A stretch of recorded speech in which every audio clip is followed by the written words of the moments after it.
And then next to him it is Fred Curley, going to be running out of lane number 6. Curley just having an unbelievable run here. And he's been, as he always is, active on social media. Marcel Jacobs tweeted at him, excited to see you in 3 weeks for the 100. Curley says, hey, remember, I'm on home turf here now.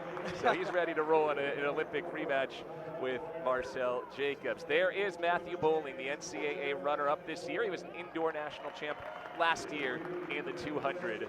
Matthew Bowling of Georgia. Brandon Carnes now working as a volunteer assistant coach at Minnesota. He has continued his slow, methodical climb through the ranks of sprinting. And then on the inside, it is Kendall Williams down there in lane number 2. Fred Curley right now has a premier lane. He's in lane 6. His opposition right now, Noah Lyles, is in lane 7 right now. So he can run off of Noah and be able to make his move coming down the straightaway. If this goes exactly as planned for Curley and Lyles, how long do they need to run at their full sprint speed, full effort? When should they be able to shut it down? Well, if they agree together to come off this turn and be able to say 50 meters to go, hey, you got it or I got it, let's rest ourselves and get ready for this finals. Williams in 2, Carnes in 3, Bowling in 4, Coleman in 5, Curley in 6, Lyles in 7, Harding in 8, Charleston in 9. Top 3 in each semi, plus the next 2 fastest, advance to the final.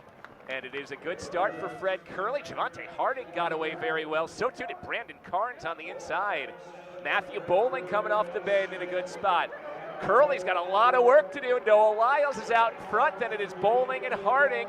Curley needing to use all his energy to get here at the end. Noah Lyles wins going away. Curley closes for second, Bowling third. But that was not how Fred Curley wanted to run that 200 there, Justin. You know what? I think that's what he wanted. He wanted to use less energy as possible. He has superior foot speed to these other guys, even with their fresh legs. He was able to get across, squeak for the second place. Now he can rest his body, get ready for the finals, and rock out. And 1981 for Noah Lyles there, way out from the front. Like I said, Noah's feeling himself. He's feeling great right now. He ran a great turn, and Noah's not known to have a great start, but he gets off, he breaks stagger when he gets to the top of the turn, and he led all the way home.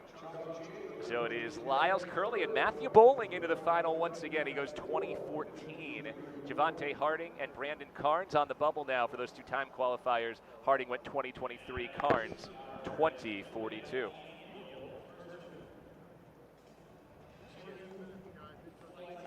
So you think that was the plan for Curley? Maybe not necessarily to be coming from behind, but just to run at that type of tempo the whole way? Yeah, that's a senior athlete, but Arian is such an athlete on his own. He's going to build a foundation throughout the next couple of years to show not only America, but also the world why he is the superior 200-meter runner. All right, so we learned a lot about just how much of a freak physically he is in the last year. What did you learn, Justin, about him mentally, the way that he handled the spotlight when it came so quickly, even running to a 4th place finish at the Olympic Games? You know, we've talked about 4th place finishes for a while these last couple of days, and I know it was probably heartbreaking for him, but how he responded was very mature. He came back the next year, now, and came out with a 1949 to open his season, shut his season down and got ready for nationals, and this is where he is today. I'm excited to see exactly what he can do. All right, so Knighton will run in lane number 7 in this race, the 18-year-old out of Tampa, Florida, who even until the last few months was having to turn away college football recruiters. His high school coach said Alabama kept calling him,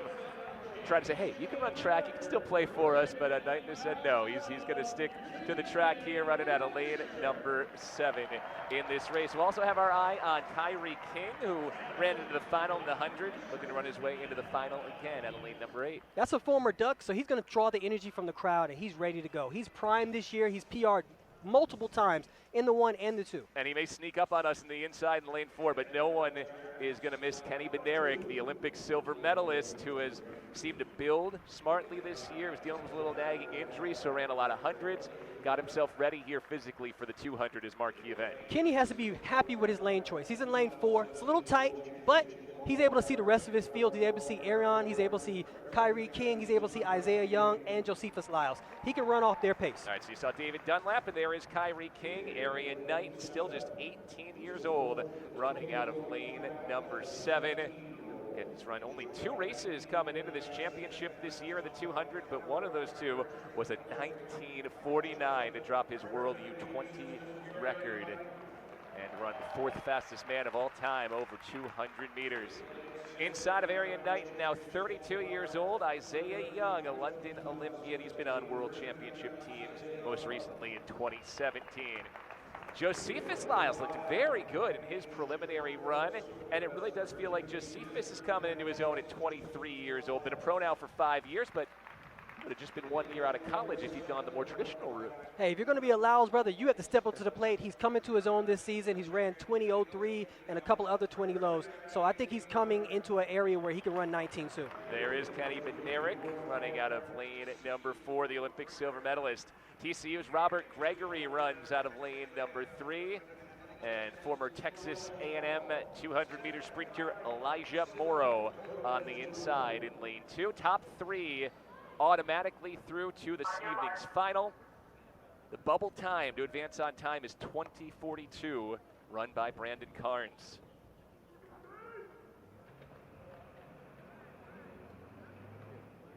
These athletes are going to get to the top of the turn as fast as they can. They're going to preserve that energy, and they're going to whip themselves off that turn and try to get in a good place so they can come home and get to that finals.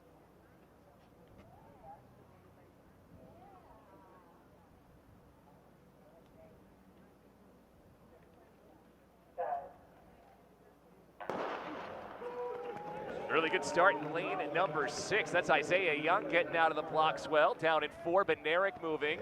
And Arian Knighton comes off the bend out in front.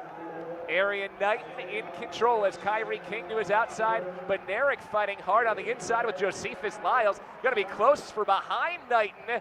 Knighton takes it very easily. Then we were 3 wide there with Josephus Lyles, Kyrie King, and Kenny Bednarik. Need to go to the photo for that. Knighton goes 19.97. Lyles takes the second spot in 20.04. He gets a cue.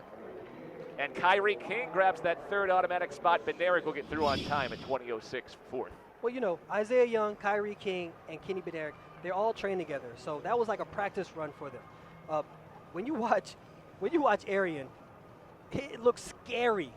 It looks scary because he looks like he's jogging. He looks like he's in a 3,000-meter race right now, the way he's moving down the track. But to run 19 with so much, not even effort, you know, just to watch him run, it was amazing. Well, I mean, you see how hard the other 3 guys, who are all elite 200-meter runners, were running behind him to try and grab those automatic cues. And he's looking around, standing up. That is, as you said, very scary for the rest of the field as we look ahead to the final. So Noah Lyles gets through, as does Arian Knighton, Josephus Lyles, Kyrie King, Kenny Bednarik, Fred Curley, Matthew Bolding, and Javante Harding, the NCAA indoor champ, gets through on time. Isaiah Young is the first out. It took 20:23 to get into this afternoon's finals. So the Toyota men's 200 final coming up at 1:34 local. But Arian is such an athlete on his own. He's going to build a foundation throughout the next couple of years to show not only America, but also the world why he is the superior 200-meter runner. All right, so we learned a lot about just how much of a freak physically he is in the last year. What did you learn, Justin, about him mentally, the way that he handled the spotlight when it came so quickly?